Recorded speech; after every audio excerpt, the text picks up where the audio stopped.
de un águila con pies humanos. Descalzos. ¿Eh? Descalzos. ¿Y qué? Los pies descalzos. ¿De qué, perdón? Los pies descalzos del águila. Sí, descalzos, sí, pies descalzos, sí. Y entonces decía un letrero, cagar de aguilita. Entonces decían, pues espérate. ¿Cómo cagar de aguilita? Es una aguilita que vuela y que tiene pies descalzos para estar en la tierra. ¿Y qué creen? Pues es Quetzalcóatl. Es Quetzalcóatl. Entonces ahí descubrimos, fue una gran sorpresa para nosotros. Y entonces empezamos a estudiar eso y eso. Y entonces llegamos a lo siguiente, para no hacerles el cuento largo. Resulta que los aztecas estaban acostumbrados al homosexualismo como los griegos. Y para ellos eran cosas normales y no estaba el homosexualismo, no era nada malo ni nada por el estilo, ¿no?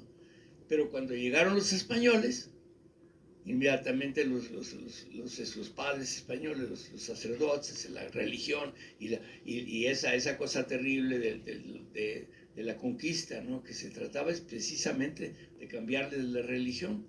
Entonces empezaron a los homosexuales los quemaban en leña verde, igual que a los herejes, ¿no? Entonces el humor de los aztecas es el origen de los albures. Los albures son una cosa especial, es un idioma especial de los hombres nada más. Bueno, y de Carmen Salinas.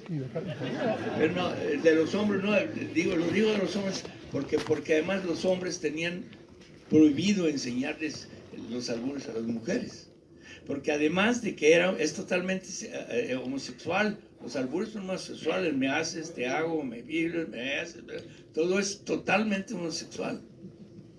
Y entonces entonces ellos inventaron esos albures para disfrazarlos con un poquito de azúcar y poder decirse sus cosas, y era su humor delante de los curas. Ese es el origen de esto. Ese es el origen de nuestro humor de ahora, de los últimos 500 años, ¿no? Y fue un hallazgo muy interesante. Incluso levanten la mano los que me permitan decirles un albur que a mí me parece el albur más inteligente que ha habido. Bueno, los que no levantaron la mano, discúlpenme. Pues un tipo le dice al otro, oye, ¿tú sabes a qué saben los huevos tibetanos? Y dice el otro, no. ¿A qué saben? Dice, pues según los lamas, a chorizo. Es muy inteligente, muy inteligente. Hay una frase, un diálogo de Carmen Salinas, sí, Alfonso, Carmen Salinas, cuando la detienen. Como ven, Carmen Salinas estuvo en todas mis películas. Pero cuando la llevan allá con el hombre, sí, que le dice el guarura, sí, dice, ¿tú que eres hombre o mujer? ¿No? Y bueno, también me voy a permitir repetirlo, al cabo ya lo dijo ella, soy más hombre que tú y más mujer que tu chingada madre. Nuestro humor es una maravilla. Pero tengo entendido, Alfonso, que eso lo había dicho Lupe Rivera, la que fue mujer de el pintor, Lupe Marín. Bueno, sí. Lupe Marín, que esa fue una frase de Lupe Marín. Sí, me lo comentó. Sí, es cierto. Y les decía yo de las mujeres porque además, aparte del placer, digamos, homosexual, aparte de eso, era un placer decirlo delante de las mujeres que no entendían nada. Entonces era para los hombres, ¿no? Era un plus, era un lenguaje secreto. Un lenguaje secreto. Un lenguaje secreto, sigue siendo un lenguaje, pero ahora ya hay muchas mujeres que se la saben de todas, ¿no? Y yo tengo 2 hijos que son los campeones de los albures. El Sergio Arau, es impresionante. Fernando Arau, ¿te acuerdan de Fernando Arau? El de los cachunes. ¿Quién vio los cachunes? ¿Se acuerdan, no? Y Fernando Arau es el campeón de los albures. Yo de repente me sé algunos, me pongo a jugar con ellos y me derrotan, pero terriblemente. Bueno, pues alguien tenía el micrófono por acá, sí. Buenas noches. Antes que nada, agradecerles por hacer este tipo de espacios para apreciar este arte. A ver, ¿quién está hablando? Yo. Y quería preguntarle, una vez que usted como artista toma una historia y la personifica, quiero preguntarle 2 cosas. ¿Cuál fue el reto más grande de personificar a Tiliches? Y 2, ¿cuál fue la enseñanza más grande que le dejó, que hoy en día la sigue aplicando en su vida? ¿La que me dijo qué? Perdón, pero no, ¿Cuál fue La primera es, ¿cuál fue el reto más grande de haber personificado? Y la segunda es la enseñanza que le dejó ese personaje en su vida. Ese personaje. En específico, sí. Okay. ¿Qué enseñanza le dejó? Okay. Bueno, el reto es de la esencia del actor. El actor se define como que tiene que crear un fantasma, que no es él, es un fantasma. Y tiene que inventarlo, y tiene que ver cómo camina, cómo habla, cómo se peina, cómo viste, etcétera, etcétera. Y eso es la técnica del actor. Para eso va uno a la escuela 5 o 10 años, ¿no? Yo tuve el gran honor de mi maestro de actuación fue Seki Sano, que fue el gran maestro japonés que vino aquí, gracias a Dios, y formó a 2 generaciones, 3 generaciones de actores maravillosos. Entonces, esa es la técnica del actor, ¿no? Y además, los malos actores son incapaces de actuar al fantasma, porque hay que salirse de uno. Claro, el fantasma tiene la voz de uno y el cuerpo de uno, pero no la mente y no las costumbres y todo. Y también tiene que ver con la época, cómo hablaban en ese tiempo, cómo se vestían en ese tiempo, etc. Es muy complicado, muy sofisticado. Y eso es una técnica que lo aprendí y tuve grandes maestros, etc. Pero entonces decía que los que no son buenos actores solamente se pueden interpretar a sí mismos.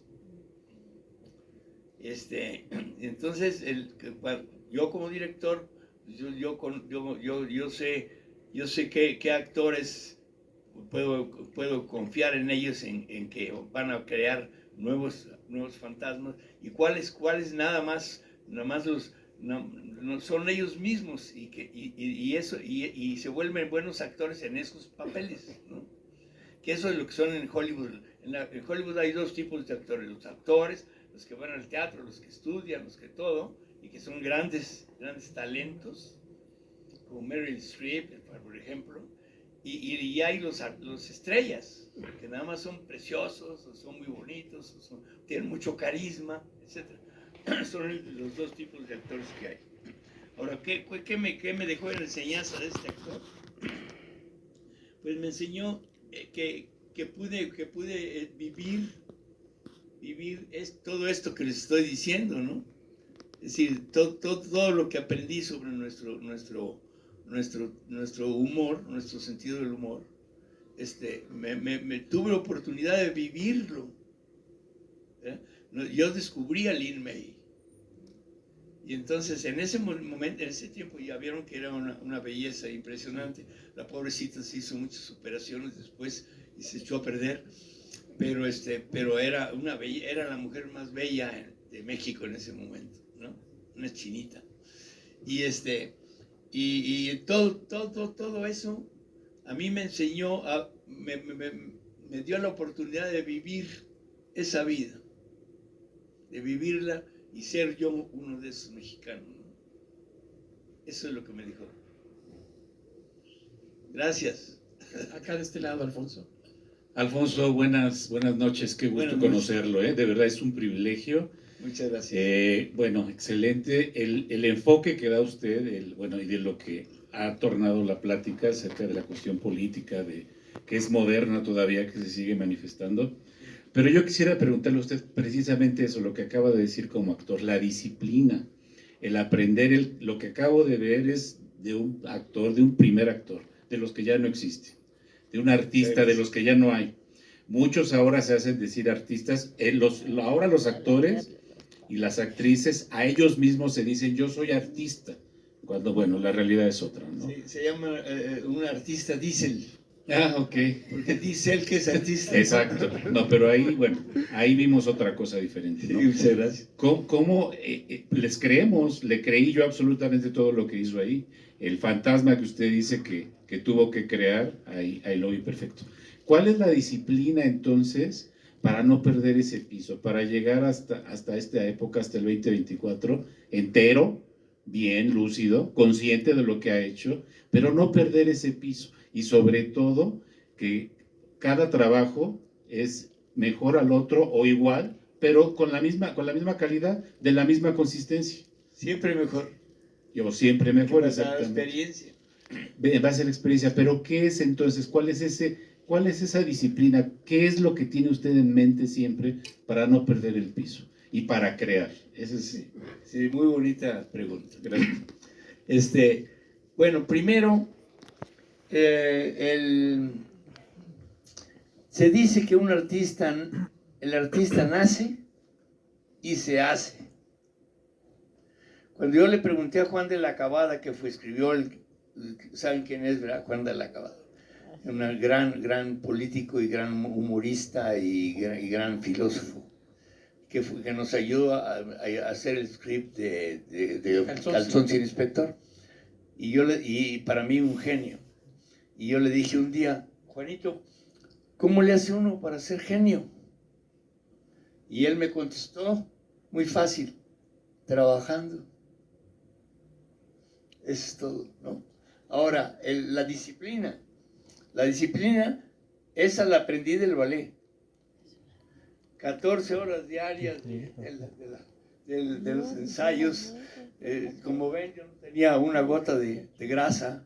Ahí yo parezco medio encuerado de repente. Y el cuerpo que yo tenía, ¿no? Era el cuerpo de bailarín. Y esa disciplina no solamente se necesita para el ballet, se necesita para la vida. Solamente se pueden hacer cosas si uno tiene una gran disciplina con su vida. Entonces, de ahí nació mi disciplina. Que no he parado de estudiar, no he parado cuando me dicen que cómo le hago, que cuál es el secreto para llegar a los 92, ¿no? Les digo que no es un secreto, son un chorro de secretos. Hay que hacer muchas cosas. Toda la vida hay que trabajar para eso, toda la vida, ¿no? Ahora, la técnica del actor es algo muy mágico, ¿no? Y requiere primero de una gran disciplina y de un gran talento.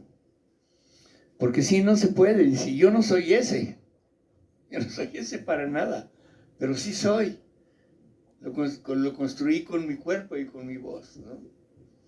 Pero entonces ese es el chiste del actor. Y es una carrera muy sacrificada, muy difícil. Yo cada rato encuentro jóvenes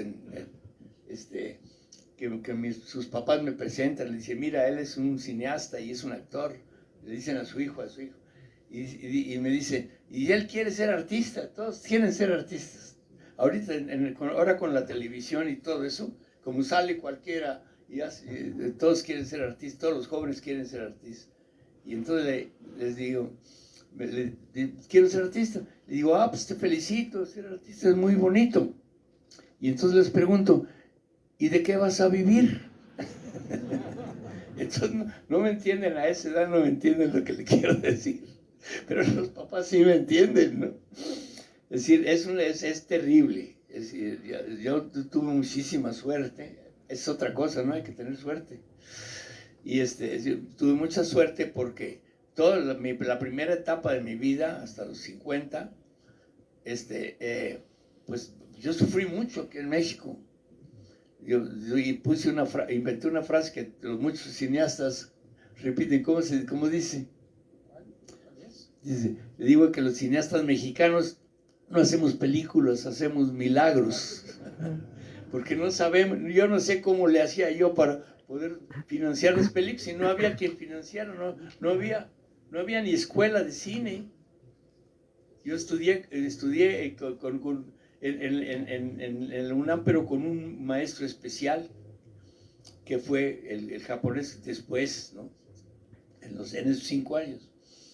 Entonces, es una carrera muy, muy dura, y no se le recomiendo a mucha gente. Solamente tiene que ser actor el que no puede ser otra cosa, el que nació para actor y no puede ser otra cosa más que actor, y tiene que sufrir las consecuencias, ¿no? Porque y hasta hacíamos chistes, como en ese tiempo, hacíamos chistes, los actores que después de desayunar decíamos, bueno, ya por hoy ya comimos, ¿no? O seguimos haciendo chistes como yo ahora que les digo a alguien para hacer una cita para negocios, ¿no? Les digo, te voy a decir una frase que dicen los políticos y los pobres. ¿Cuándo comemos? ¿No es cierto? Todos se hacen ahora en comidas en restaurantes de lujo, ¿no? ¿Cuándo comemos? Bueno, el chiste es, entonces, espero que esa sea la respuesta. Me pareció una muy buena, muy inteligente, pero gracias. Allá arriba. Primero agradecerte, ¿no? Porque la verdad es que nos has traído siempre mucha felicidad en las películas, como para Chocolate y todas estas películas. Entonces agradecerte sinceramente la alegría que has traído, ¿no? Y después, ¿tendrás alguna anécdota con Anthony Quinn cuando trabajaste con él? Bueno, y también agradecerte tu conversación, muy, muy agradable, ¿no? Muy entretenido, todo. Pero con Anthony Quinn, cuando filmaste con él o con Woody Allen, ¿cómo fueron la relación con sus personajes? Bueno, creo que ya me hicieron esa pregunta La semana pasada. Ya algunos ya saben la respuesta, así que me disculpan de decir lo mismo otra vez. Pero son muy, muy simple. Anthony Quinn, yo cuando después que tuvimos el éxito tan grande de Como Agua para Chocolate, entonces me trataban muy bien en Estados Unidos. Yo era decían que era yo el flavor of the month, ¿no? El sabor del mes, como los helados, ¿no? El sabor del mes. Ese quiere decir que me daban todo lo que yo quería. Lo que yo quería me daban. Y entonces yo hice mi carta a Santa Claus, y entonces puse en esa carta los mejores artistas que yo admiraba. Y a todos me los trajeron. Y el más importante era Anthony Quinn, porque todo el cine que yo hago tiene una enorme influencia italiana. Porque cuando yo estudié, los italianos eran los grandes artistas, ¿no? Y Fellini sigue siendo mi gran ídolo. Y entonces las películas que hizo Fellini con Anthony Quinn, ¿se acuerdan? La calle, La Estrada, Amarcord, etcétera. Me hizo adorar a Anthony Quinn. Por cierto, creen que Anthony Quinn es Antonio Reina, y no es cierto. Quinn es un apellido irlandés, su padre era irlandés y su madre era mexicana. Y entonces es el Antonio Quinn, en realidad. Pero todo el mundo cree que es Antonio Reina, ¿no? Entonces, bueno, pues un estrellota también de otra época. Ya no hay de esos actores, para nada. Yo creo que es el último que quedaba. Las cosas que hizo fueron totalmente increíbles, ¿no? Y entonces él estaba muy consciente de eso y era un gran divo. Él hacía lo que quería, y etcétera, etcétera. Y entonces cuando yo dije que quiero a Anthony Quinn, pues lo localizaron. Ya no había hecho unas películas en unos años, etcétera. Y ya tenía como 80 años, ¿no? Y y entonces lo localizaron y a ver, ¿y quién es ese Arau? Pues es un mexicano ahí que hace películas. ¿Y por qué quiere trabajar conmigo? Pues pregúnteselo a él, ¿no? Pues a ver, póngame con él. Y entonces me volaron a Europa que estaba él. Y entonces ahí hablé con él. Y entonces me dijo, bueno, ¿y qué? ¿Y cuánto me van a pagar? ¿No? Era un viejo cascarrabias, ¿sabes? Eso es lo que era, un viejo cascarrabias. ¿Cuánto me van a pagar? Pues yo no sé, yo no me encargo de eso. Esos son los productores ahí en Hollywood. Pero te advierto una cosa, así con el dedo, ¿no? Te advierto una cosa, que vas a llevar ¿cómo se llama el italiano? Giancarlo Giannini. ¿Cómo? Giancarlo Giannini, que también es un super genio. Hizo unas películas que son mis películas favoritas, ¿no? Y entonces dice, ¿van a contratar a Giannini? Pues parece que sí, ¿no? Dice, pues te advierto una cosa, a mí me tienen que pagar aunque sea $1 más que él. Si no, no. Digo, no se preocupe, yo le doy el $1. No, para que vean cómo era, cómo era. Bueno, entonces llegamos los actores, cuando empezamos a hacer Paseo por las Nubes, yo estoy acostumbrado al teatro, y en el teatro pues trabajamos dos funciones diarias y ensayamos todo el día, etcétera, etcétera, y uno llega tempranito, ¿no? Y Seki Sano nos decía, bueno, con Seki Sano, el que llegaba era dificilísimo entrar a trabajar, a estudiar con él. Y el que llegaba 1 minuto tarde a una de sus clases lo corría para siempre. Ese pierde la disciplina, ¿no? Dice, cuando se abre el telón, el teatro, el público no está esperando a ver si te queda la ropa o no te queda la ropa, ¿no? Entonces, esa disciplina la tenía por eso. Y ay, se me fue la onda. Rápidamente, dime qué estaba diciendo. Rápidamente. ¿De qué? Sí, Anthony Quinn. Entonces yo estoy acostumbrado a que entonces cuando yo dirijo cine, los artistas, todos en México, todos son divas, en Los Ángeles todos son divas, y entonces, por ejemplo, si está planeado en el calendario que tal escena se va a hacer a las 12:05 de la tarde, a esa hora se hace, porque el director firma cada nota, cada página del guión, y cada página del presupuesto, y cada página del calendario. Y si uno se atrasa, es decir, no se puede terminar una película si no se termina en tiempo y en presupuesto. Imagínense, estamos filmando 2, 3 meses y hay que gastar 20, 30 millones de dólares. Imagínense si no hay un control ahí especial. Y si uno se pasa el director, ya no vuelves a filmar. Entonces es muy importante. Entonces yo llego y entonces los actores, si es a las 12, entonces ellos que lo citen a las 11, punto, ¿no? Y entonces, pero yo les decía, mis actores tienen que llegar a las 7 de la mañana o a las 6 de la mañana o a las 5 de la mañana a la hora del llamado, porque a veces empieza uno a las 5 de la mañana. Y se están aquí hasta las 10, 11 de la noche si es necesario. Y así trabajaban. Y todo el mundo obedece al director, se acabó. Pero él le chocaba, ¿no? Entonces yo en un día estaba, él estaba programado para las 12:30, ¿no? y llegó a las 7 de la mañana, ¿no? Y estaba que echaba pestes, ¿no? Y me llegaban los asistentes, está enojadísimo, está furioso contra usted, director. Pues bueno, entonces que se aguante, punto. Entonces dije, bueno, ya llámenlo, ya es hora de que usted.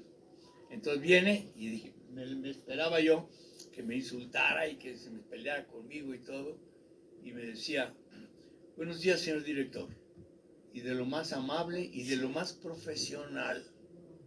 Nunca he conocido una gente más profesional. Bueno, sí, Woody Allen. Woody Allen es más profesional porque es más intelectual y Anthony era una bestia, era una fuerza desatada de la naturaleza, ¿no? Entonces, le dije, entonces todo el tiempo obedecía, todo el tiempo hacía lo que yo le decía. Si yo quería que improvisaba, y hizo muchas cosas improvisadas, incluso hizo actuar a Keanu, que Keanu es como un robot, ¿no? Y ese lo hizo actuar, aparte de que yo también lo hice actuar, pero él lo agarraba, lo abrazaba y lo besaba y Keanu se sacaba de onda y lo sacaba de la atención y lo hacía actuar, me ayudó muchísimo. Entonces fue una gran experiencia con él. Y yo estaba muy entusiasmado de que hay un libro de Jorge Amado, el brasileño, y yo quería hacerlo con él, pero se me murió, se me adelantó. Ese fue Anthony Quinn. Y Woody Allen, también la historia se las conté. Un día llegué con mi agente y estaba hablando con una persona. Entonces cuando colgó le dije, ¿con quién estabas hablando? Con Woody Allen, era su agente también. Y dije, caray, qué padre. ¿Y qué quería?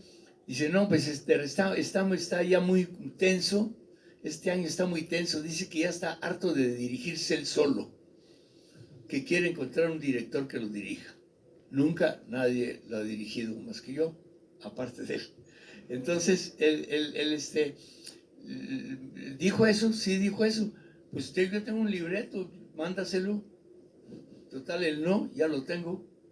Así que, pues, órale. Y entonces se le mandó el ese y tres días después me dice mi agente, te vas a Nueva York mañana en la tarde. ¿Por qué? Porque quiero hablar contigo. Caray, pues órale. Me fui a Nueva York, llegué al hotel y a las 5 de la tarde me vi con él en el lugarcito ese donde él toca el clarinete todas las tardes. Y entonces llegué muy emocionado, la verdad, porque yo soy un gran fan de él. Y entonces ya me senté en una mesa con él solito, estaba vacío todo. Y entonces me dice, ¿por qué quieres dirigirme? Y le dije, bueno, usted es un gran intelectual y sabe muchísimo de arte dramático. Entonces usted sabe quiénes son el grupo de actores de la que se llama ¿cómo se llama? ¿La comedia del arte? La comedia del arte italiana. ¿Qué era la comedia del arte? Yo la estudié con los maestros de Marzón. ¿Qué era eso? Eran un grupo de actores que habían clasificado a la sociedad por arquetipos, tal como lo hizo ¿cómo se llama? El que hizo los personajes de mi película Laila, ay, perdón, ya me trabé todo.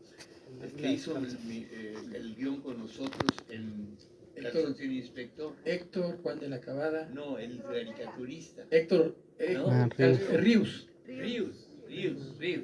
Igualito que Ríos, clasificó a la sociedad en arquetipos. El presidente municipal, la esposa, la hija, el boticario, el policía, el viejito libidinoso, etc. Todos los personajes. Y esos eran los personajes de la comedia del arte italiano en el siglo XVII. Entonces, grupos de actores se iban de pueblo en pueblo y llegaban a un pueblo y entonces en la mañana y se iban a hablar con la gente y se iban a agarrar todos los chismes del pueblo, de los políticos y de las gentes y de que el presidente no sé qué y que esto y que hubo un tipo le puso los cuernos a su mujer, etcétera, etcétera. Y entonces en la noche el jefe el más viejo, el más experto, les hacía en una tablita, les ponía el argumento de ese día. Y entonces los ponía así en la pared y ellos llegaban, veían de qué se trataba ese día y todos lo improvisaban siempre. Y cada uno de ellos hacía un solo personaje toda su vida. Fíjense qué maravilla. Era una verdadera maravilla. Por cierto que yo estudié eso un año y una de las cosas que estudié es todo lo de los payasos. Entonces, por ejemplo cuando estrenamos Zapata en el auditorio, ese día salí yo, anunciaron a Alfonso Arau, y entonces estaba oscuro y había nomás un reflector, ¿no?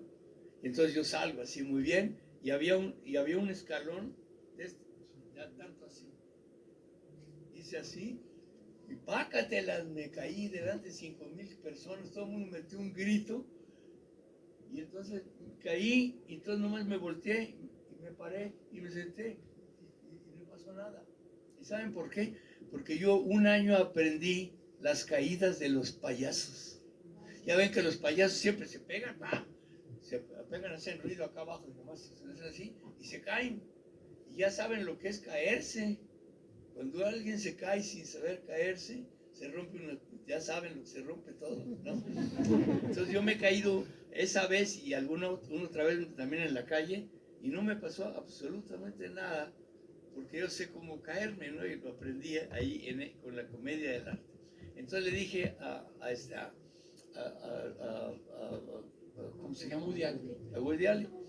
Le dije a Woody Allen, le dije, usted es un actor de la comedia del arte, porque es un improvisador genial y porque hace un solo personaje toda su vida. Entonces él se rió, ¿no? Me parecía como que lo estaba yo criticando, haciendo un chiste. Y le dije, no es chiste, es que eso es lo que es usted y tiene todo ese talento, por eso es un absoluto genio. Por eso lo quiero dirigir.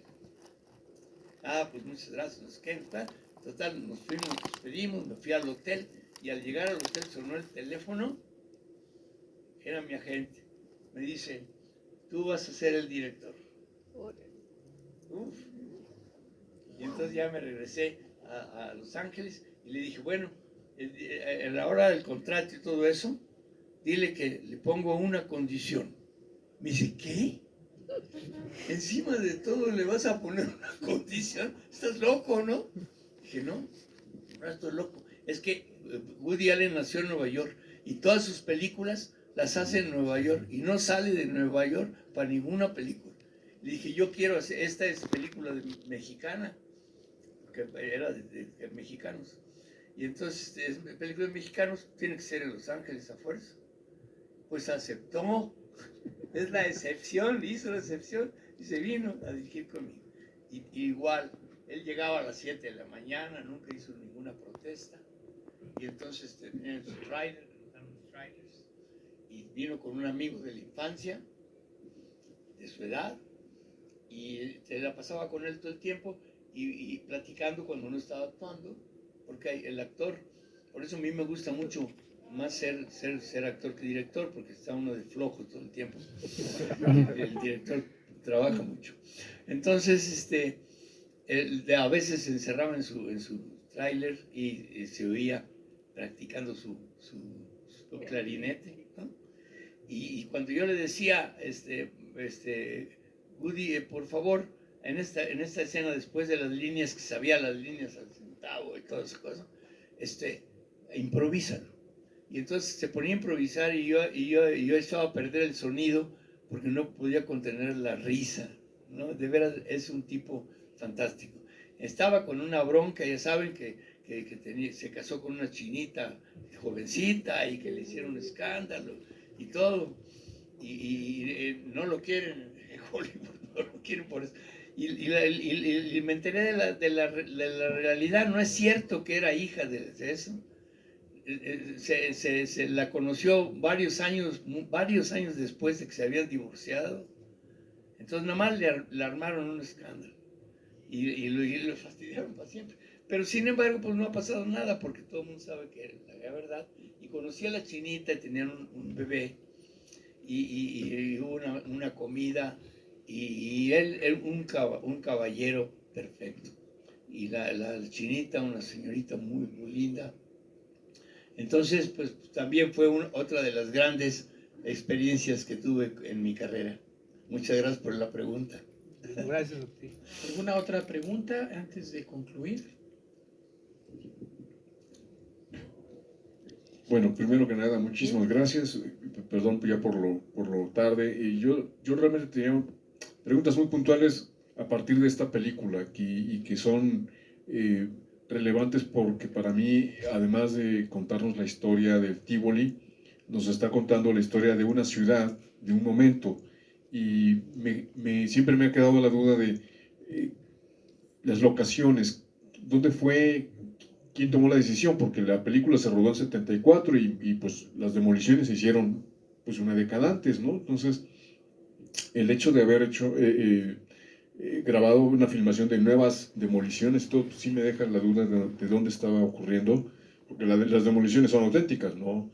Y esa es una parte. La otra es el episodio o el momento, por haber sido el guionista, esa es la pregunta, el episodio de lo que sucedía, digamos, en el otro trabajo de la televisión. A mí me queda la duda de si algo así ocurrió y a quién le ocurrió, digamos, en la pantalla pequeña, ¿no? Pues relacionado con las censuras políticas que existían. Y una tercera cosa es el homenaje, reconocer el homenaje a los actores pequeños, ¿no? Que aunque tuvieron una corta aparición en cuadro, son muy grandes, ¿no? Son grandes. Muchas gracias, muy bonita pregunta. Sí, primero primero sí, lo hicimos, yo aprendí la historia porque, como les dije, estaba yo entre ellos. Incluso hice una cosa que ahora lo he sentido mucho tiempo, porque yo tenía uno de los cómicos ahí, que era uno de los boys, eran las muchachas, les llamaban las segundas tiples, le decían todavía, del viejo teatro español, ¿no? Les decían las segundas tiples, y a los hombres les decían los boys, ¿no? Entonces uno de los boys era uno de los patiños, ya saben, los actores, estos actores hacían sketches, que ahí lo hacen en un sketch cuando sale algo de Santa Claus y todo, eso es un sketch, ¿no?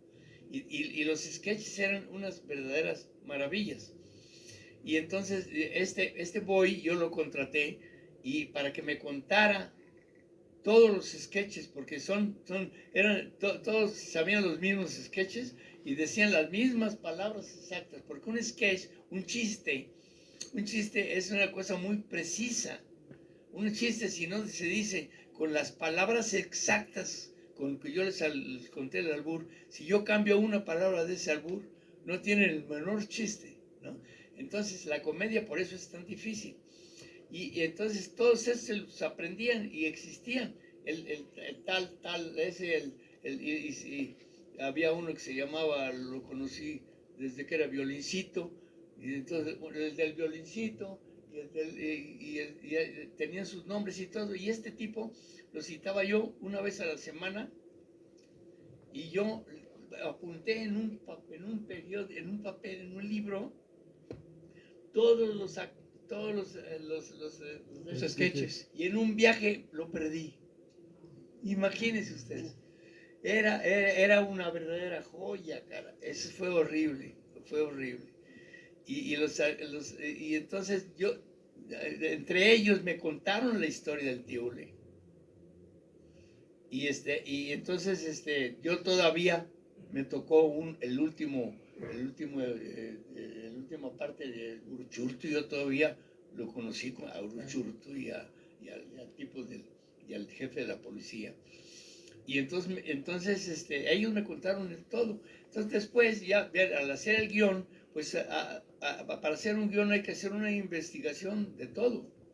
Histórica, política, filosófica, el lenguaje, la moda, todo, cómo era ese entonces, ¿no? Y las locaciones, pues eran las